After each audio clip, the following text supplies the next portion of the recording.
Hari ini teman-teman buruh akan menyuarakan suara untuk menolak harga BBM yang baru. Apa saja tuntutannya kepada anggota DPR yang ada di dalam?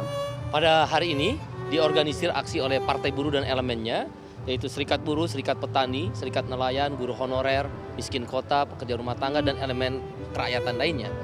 Ada 3 tuntutan yang sebenarnya diajukan, yaitu tolak kenaikan harga BBM, yang kedua tolak Omnibus Law Undang Cipta Kerja, yang ketiga naikkan upah minimum 2023 sebesar 10-13%.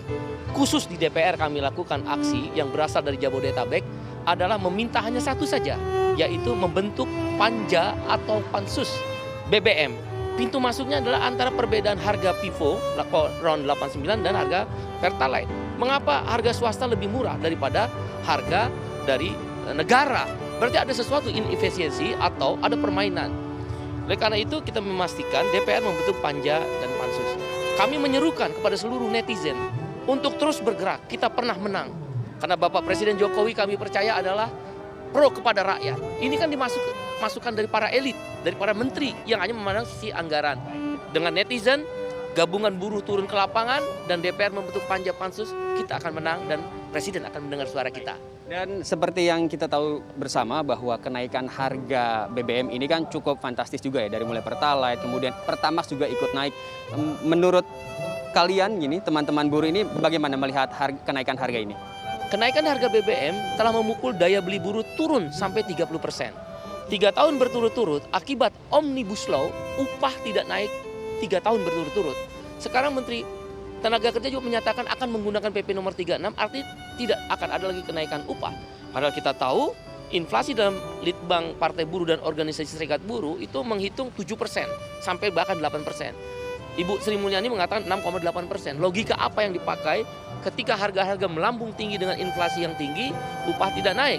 Oleh karena itu daya beli buruh turun pasti sampai 30%. Dan ingat, inflasi makanan lebih tinggi, 11,5% loh sekarang. Dengan BBM naik kami perkirakan 20%. Berarti kan secara rata-rata harga barang akan naik semua 20%. Kontrak rumah sekarang sudah 50.000 sampai 100.000. Nah, kalau ada bantalan 600.000 per 4 bulan, sampai sebulan 150.000, buat kontrak rumah aja udah nggak cukup. Jadi nggak masuk akal BLT yang sifatnya gula-gula saja untuk menyenangkan hati buruh. Jika tuntutan ini tidak diteruskan gitu oleh anggota DPR untuk dibicarakan dengan pemerintah, apa yang akan dilakukan oleh teman-teman buruh ini? Yang pertama, kami menyerukan pada seluruh netizen, gunakan jari-jarimu untuk melawan ketidakadilan ini. Kita lawan elit, kali ini kita nggak boleh kalah. Kemarin Pak Presiden Jokowi akhirnya bisa mendengar suara rakyat.